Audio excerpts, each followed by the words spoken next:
Di 10K subscriber channel Novel Official, akan adakan giveaway untuk 3 orang pemenang. Jangan lupa untuk selalu komen dan like untuk setiap video. Selamat datang di channel Novel Official. Sebelum mendengarkan novel, Perintah Kaisar Naga, jangan lupa like, share, and subscribe. Kalau tidak kuretakkan jantung kalian. Tanpa lama-lama lagi langsung saja kita masuk di cerita novelnya. Selamat mendengarkan bosku. Bab 1096 sampai 1100. Melihat ini, Krill juga meninju. Ledakan. Kedua kekuatan itu bertabrakan. Dan kali ini, seluruh sikuan sepertinya bisa mendengar ledakan dahsyat itu. Dalam sekejap, embusan angin menyapu dan dunia berubah warna. Ini seperti akhir dunia. Sisa-sisa reruntuhan Manor telah berubah menjadi abu. Pada saat ini, ribuan hektar Manor saat ini hanya menara penindas iblis yang masih berdiri di tempatnya. Dengan pukulan ini, mereka berdua seimbang dan tubuh mereka berdua mundur beberapa langkah. Apakah ini kekuatan terkuatmu? Mata Krill sedikit menyipit. Dan kemudian dia membuka tangannya, seolah memeluk sesuatu. Leluhur, beri aku kekuatan. Krill meraung. Dan kemudian, dari dada Krill, seberkas cahaya melesat keluar, seolah membuka perut Krill. Ekspresi Dev langsung menjadi serius. Dia bisa merasakan aura di tubuh Krill semakin kuat. Dan dia bahkan sebanding dengan Walton, seorang veteran puncak. Wuzong, sebuah bola cahaya, mengembun di dada Krill, dan kemudian bola cahaya itu dengan cepat membombardir Dev. Kecepatannya sangat cepat, sehingga Dev tidak punya waktu untuk menghindar. Ledakan, tubuh Dev terlempar, dan dia jatuh ke tanah. Jejak darah mulai mengalir keluar dari mulutnya. Cahaya keemasan di tubuhnya meredup, dan sisik di sekitar tubuhnya mulai sedikit hancur. Dev, kamu akan mati hari ini. Aku akan menggunakan upaya hidupku untuk membunuhmu. Krill mengatakannya, tiba-tiba meraih ke depan. Sinar cahaya meraih Dev secara langsung, dan langsung membawa Dev ke Krill. Krill lalu meninju dada Dev dengan keras. Pergi ke neraka, Krill meraung. Dia tahu bahwa kekuatannya tidak bisa bertahan lama. Jadi dia ingin membunuh Dev sepenuhnya sebelum kekuatannya menghilang. Napas Krill telah mencapai puncaknya. Dev tiba-tiba menarik napas, membungkus tubuhnya dengan kekuatan spiritual, dan dengan restu dari tubuh emas yang tidak bisa dihancurkan. Dia menerima pukulan dari Krill. Tepuk lala. Cahaya keemasan di tubuh Dev redup. Sisiknya langsung rontok, lalu menghilang seketika. Dengan kulit perunggunya yang terbuka, Dev hanya bisa menggunakan tubuh fisiknya untuk menahan serangan Krill. Melihat ini, Krill sangat gembira dan tiba-tiba membanting pukulan lain. Wajah Dev menjadi sangat serius pada saat ini. Dan kemudian pedang pembunuh naga yang terbakar dengan api yang mengamuk langsung muncul di tangan kanannya. Dengan energi kental yang tak tertandingi, pedang pembunuh naga menebas ke arah lengan Krill. Melihat ini, Krill dengan cepat mundur. Pedang pembunuh naga di tangan Dev masih membuat Krill sangat iri. Dev menatap Krill. Dia menemukan bahwa kekuatan Krill ini sedikit melebihi kekuatan Walton. Bahkan di hadapan Walton, Dev tidak bisa begitu malu. Tampaknya dengan mengorbankan nyawa, kekuatan leluhur tidak bisa diremehkan. Kamu baru keluarkan pedangmu sekarang. Sudah terlambat. Setelah Krill selesai berbicara, dia perlahan mengangkat telapak tangannya. Dalam sekejap, tanah berguncang dan gunung berguncang. Dan tepat di atas kepala Dev, sebuah tangan besar muncul dan menamparkan Dev dengan keras. Melihat ini, Dev mengayunkan pedang pembunuh naga dengan ganas ke arah tangan raksasa itu. Beberapa sabetan pedang menyapu. Tetapi tangan raksasa itu tidak berhenti sama sekali. Paksaan besar menyebabkan tubuh Dev tenggelam ke bawah. Semua kekuatan spiritual dan kekuatan naga di dalam tubuh dikerahkan untuk melawan. Tetapi masih tidak ada cara untuk menghentikan telapak tangan besar itu dari menekan. Tetapi pada saat ini, semua gambar tinju cahaya suci yang dilihat Dev di menara penindas iblis mulai muncul di benak Dev terus-menerus. Setiap set gambar mewakili pukulan. Pada akhirnya, semua gambar bergabung menjadi satu. Tetapi suara lama muncul di benak Dev. Jangan lakukan apapun dan tanpa batas. Gambar kelahiran Dharma. Ketika saya lahir, semua makhluk hidup. Ketika saya mati, semua hancur. Semua hal di dunia lahir dari hati. Dev mengerutkan kening dan terus mengucapkan kalimat ini di mulutnya. Dia tidak mengerti apa arti kalimat ini, dan dia tidak bisa memahaminya. Hahaha. Dev, tidak ada gunanya memohon belas kasihan sekarang. Krill melihat Dev mengomel dan mengira dia memohon belas kasihan. Tangan raksasa itu dengan kekuatan untuk menghancurkan langit dan menghancurkan bumi, menamparkan Dev dengan keras. Ledakan. Akhirnya, tangan raksasa itu membantingnya ke bawah, dan sebuah lubang besar, yang dalamnya lebih dari 10 meter langsung muncul di tanah. Debu yang tak terhitung jumlahnya beterbangan, dan tubuh Dev telah lama terkubur oleh debu. Melihat Dev yang telah menghilang, Krill menghela nafas panjang. Dev akhirnya mati. Namun, Krill melirik Manor yang sudah hancur. Dia tidak ingin mati, tetapi itu tidak mungkin. Pada akhirnya, dia terpaksa mengorbankan hidupnya dan mati bersama Dev. Lahir di sini, dikubur di sini. Ini adalah semacam rumah. Titik-titik. Krill perlahan menutup matanya, menunggu kekuatannya menghilang. Pada saat ini, tiba-tiba ada gerakan di lubang yang dalam. Krill buru-buru membuka matanya dan melihat bahwa di tumpukan debu, sebuah tangan terentang, diikuti oleh kepalanya. Dev berdiri dan mengibaskan debu dari tubuhnya. Saya melihat darah Dev terbakar.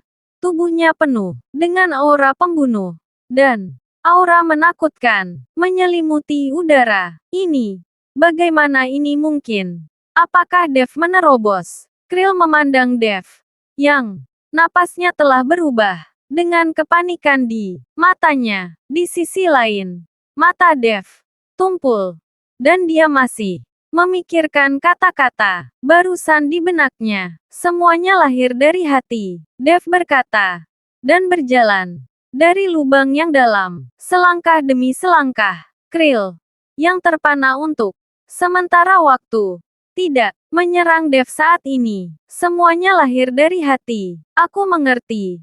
Aku mengerti. Sekarang, hahaha. Tiba-tiba, Dev tertawa terbahak-bahak. Kemudian mata Dev menatap Krill. Pada saat ini, di mata Dev hanya ada sosok Krill dan hal-hal lain. Tidak ada lagi. Dev, berhenti berpura-pura, karena aku tidak menyerangmu. Aku akan menyerangmu sekali. Krill berkata. Kekuatan di tubuh mulai menopang tubuh lagi, dan kemudian mengembun menjadi telapak tangan besar dan menepuknya ke arah Dev. Dev menatap Krill, bahkan mengabaikan bahwa telapak tangannya sudah ditepuk tinju cahaya suci. Dev bergegas menuju Krill, tidak memperhatikan bahaya yang akan datang. Segera, adegan yang membuat rahang Krill tercengang muncul. Saya melihat tubuh Dev benar-benar menembus telapak tangan besar yang kental, dan kemudian meninju dada Krill dengan keras. Wajah Krill berubah. Dan tubuhnya yang besar langsung terbang keluar. Setelah berjuang untuk bangun, Krill menatap Dev dengan kaget. Bagaimana mungkin? Bagaimana bisa seperti ini? Tinggalkan lonceng dan peluitmu dan lawan aku dengan kekuatanmu yang paling murni. Dev berkata perlahan. Huff, aku tidak percaya. Lagi, Krill mendengus dingin. Lalu, mengangkat tangannya. Dan, tiba-tiba ada topan antara langit dan bumi. Dan, kemudian topan yang tak terhitung jumlahnya berkumpul bersama dan berubah menjadi tornado besar. Sinar cahaya menembus tornado, dan semburan api naik, langsung berubah menjadi tornado api. Dalam radius ratusan meter, suhu menjadi sangat panas. Dalam sekejap, Krill menepuk ringan, dan tornado api melahap langsung ke arah Dev. Tornado api manik itu seperti api penyucian, dan api yang tak terhitung jumlahnya berubah menjadi kerangka ganas, menyeringai pada Dev. Ini mempengaruhi dunia dan mengguncang kekuatan kekosongan. Dev tidak berani gegabah, dan kekuatan naga itu pecah meninju dengan keras. Pukulan Dev langsung meledak menjadi cahaya lembut. Cahaya lembut menembus tornado api, menyebabkan tornado api menghilang. Seketika, merasakan cahaya yang lembut dan suci, Dev sedikit terkejut.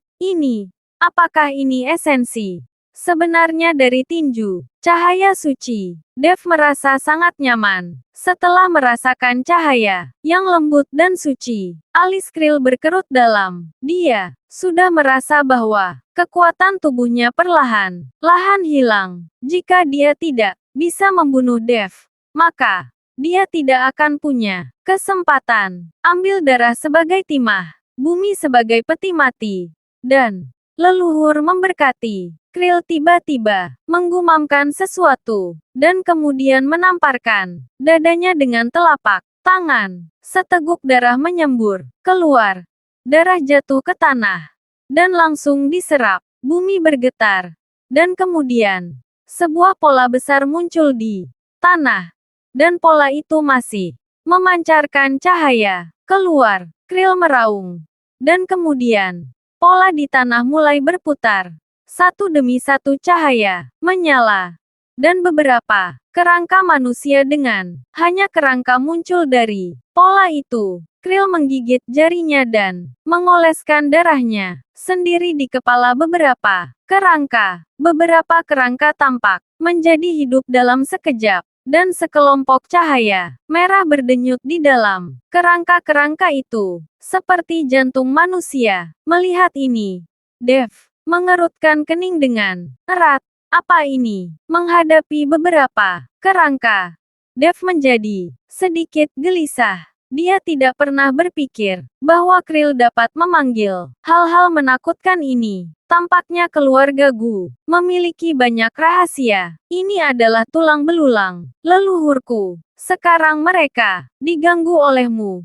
Jadi, leluhurku akan membunuhmu. Krill berkata, melambaikan tangannya. Beberapa kerangka bergegas menuju Dev.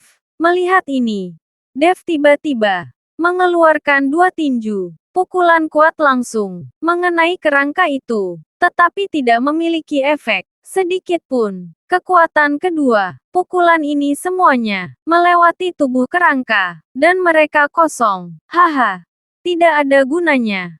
Mereka sudah mati. Bagaimana mereka bisa takut dengan kekuatan pukulanmu? Krill tertawa. Pada saat ini, sebuah kerangka telah tiba di depan Dev, dan kemudian sebuah cakar meraih ke arah Dev.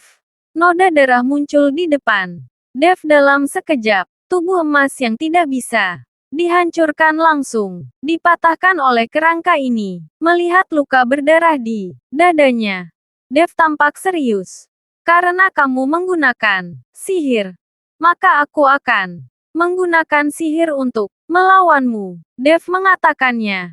Nyala api biru muda muncul dari tangannya. Nyala api biru berdenyut, mengeluarkan napas aneh. Segera setelah itu, kekuatan naga mengembun di telapak tangan, dan api biru di tangan menjadi lebih kuat. Karena kekuatan biasa saja tidak cukup. Mari kita coba. Api roh ini. Tangan Dev langsung membentuk formasi sihir. Wajah Krill menjadi sedikit gelisah. Dia tidak berpikir bahwa Dev benar-benar bisa mengetahui sihir. Dan dia bisa mengendalikan api roh. Anda harus tahu bahwa hanya alkemis tingkat lanjut yang dapat mengendalikan api roh untuk membuat alkimia. Mungkinkah Dev juga seorang alkemis? Wajah Krill menjadi jelek. Dia tidak tahu berapa banyak kartu truf yang masih dimiliki Dev.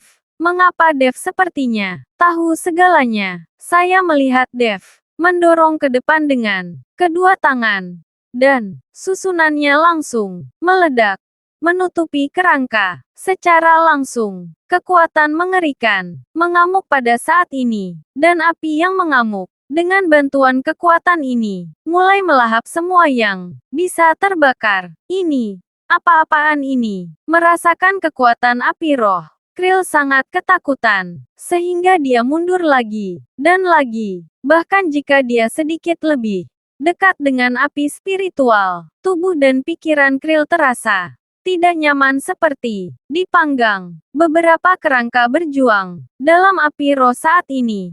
Dalam sekejap, api roh menghilang, dan kerangka itu juga berubah menjadi tumpukan bubuk hitam yang tertiup angin dan menghilang tanpa jejak. Melihat pemandangan di depannya, hati Krill menjadi abu-abu seperti kematian, dan wajahnya sangat jelek. Kamu keturunan yang tidak berbakti. Bahkan tulang leluhur kamu digunakan. Ayo, keterampilan apa lagi yang masih kamu miliki? Dev memandang Krill dan berkata dengan lucu, "Jangan cepat puas, Raja Kepiting." Mata Krill melebar, dan dia akhirnya mendengus. Kekuatan yang hilang dengan cepat berhenti pada saat ini. Dan kemudian tubuh Krill berkembang pesat. Melihat ini, Dev tahu bahwa Krill akan meledakkan diri sendiri. Penghancuran diri seorang pria kuat yang dekat dengan puncak Wuzong. Ledakan seperti itu mungkin lebih kuat daripada bom. Jangan mengira ada makhluk hidup dalam radius ratusan meter. Dev buru-buru membentuk segel, dan api roh muncul kembali dalam sekejap, menyelimuti langsung ke arah Krill. Krill juga tidak menghindar. Matanya penuh keganasan. Ledakan api roh mengelilingi Krill, dan gas di sekitar Krill mengamuk dalam sekejap. Ini adalah api spiritual. Bahkan air tidak dapat memadamkannya. Pembakaran yang hebat membuat Krill berteriak. Tapi napas di tubuh Krill tidak melemah sedikit pun. Itu masih tumbuh dengan cepat, dan tubuhnya semakin meningkat. Dev melambaikan telapak tangannya, dan kekuatan naga ilahi keluar dengan agung. Api roh bertemu dengan kekuatan naga, dan membakar lebih ganas lagi. Dev tidak boleh membiarkan Krill meledakkan dirinya sendiri. Jika tidak, dia akan terluka parah, bahkan jika dia tidak mati. Zizi, api membakar kulit dan mengeluarkan suara mendesis. Jeritan Krill menjadi semakin lemah, dan segera nafas Krill akhirnya mulai melemah. Pada akhirnya, Krill merosot ke tanah seperti bola kempis. Rasa sakit yang membakar dari api menyebabkan Krill berguling-guling di tanah. Bunuh aku! Bunuh aku! Dengan cepat, Krill sekarang hanya ingin mati. Dev menatap Krill dengan dingin. Matanya acuh tak acuh dan dingin. Dev tidak akan pernah berhati lembut saat berhadapan dengan musuh. Segera, Krill tidak memiliki suara, dan api spiritual yang dilihatnya padam, hanya menyisakan mayat hangus di tanah. Krill sudah mati, dan seluruh rumah keluarga Gu telah berubah menjadi reruntuhan. Hanya menara penindas iblis yang berdiri tegak, dan menara itu dikelilingi oleh suasana paksaan. Dev berdiri di depan menara, Penindas iblis. Dia terlihat sangat kecil. Ini benar-benar hal yang bagus. Akan sangat bagus. Jika menara penindas iblis ini bisa dibawa. Dev merasakan ledakan penyesalan. Menara penindas iblis ini bagus. Jika kamu bisa berlatih di menara penindas iblis, kamu akan mendapatkan hasil 2 kali lipat dengan setengah usaha. Seperti kata pepatah, 1 hari di dalam menara, 1 hari di luar menara. Tetapi menara penindas iblis terlalu besar, dan Dev tidak dapat membawanya. Juga tidak dapat memasukkannya ke dalam cincin penyimpanan. Yang sangat disayangkan, Dev dan Ellie terjebak di menara penindas iblis. Saat itu masih malam. Tetapi, ketika mereka keluar hanya dalam beberapa jam, 3 hari telah berlalu dan telah menjadi siang. Dalam hal ini, berkultivasi di menara selama 1 hari, sama dengan menghabiskan hampir sebulan di luar menara. Setelah dengan enggan melirik menara penindas iblis lagi, Dev hanya bisa pergi lebih dulu dan menemukan Ellie. Ketika Anda memiliki kesempatan, kembali ke sini dan temukan cara untuk mengubah manor ini menjadi wilayah Anda sendiri, memancarkan kesadaran ilahi. Dev segera mendeteksi Ellie dan kemudian dengan cepat mengejarnya. Pada saat ini, Ellie dengan kesal mencari keberadaan Paman Zong. Melihat Dev datang, Ellie buru-buru bertanya, "Dev, bagaimana dengan pria itu?" "Mati," kata Dev. Ellie tidak terkejut mendengar bahwa Krill sudah mati. Bagaimanapun kekuatan Dev saat ini, Krill jelas bukan lawan. Saya sangat kesal karena orang tua itu melarikan diri dari saya. Jika bukan karena keakrabannya dengan daerah ini, saya sudah membunuhnya sejak lama. Ellie tampak marah. Tapi itu hanya seorang pelayan. Biarkan saja dia lari. Dev menghibur dengan lembut. Dan kemudian berkata, "Sudah waktunya bagi kita untuk kembali. Kita sudah di sini selama beberapa hari. Dan keluarga pasti khawatir." Dev tahu bahwa dalam beberapa hari terakhir, apakah itu Winston atau Naga 5, mereka pasti mengkhawatirkan keselamatannya. Dev dan Ellie bergegas ke bandara. Pada saat ini, Zeke juga membawa orang ke Sichuan dan berjalan keluar dari bandara. Keduanya lewat di antara kerumunan, tetapi tidak menemukan satu sama lain. Setelah Dev melewati Zeke, alisnya tiba-tiba sedikit berkerut. Meskipun dia tidak melihat Zeke di antara kerumunan, dia selalu merasakan aura dan sangat akrab. "Dev, ada apa?" Melihat Dev berhenti, Ellie mau tidak mau bertanya. "Ah, tidak apa-apa." Dev melihat sekeliling, lalu menggelengkan kepalanya, dan berjalan langsung ke bandara. Zeke membawa seseorang keluar dari bandara, melihat jalan di luar bandara, dan tidak ada mobil yang menunggu.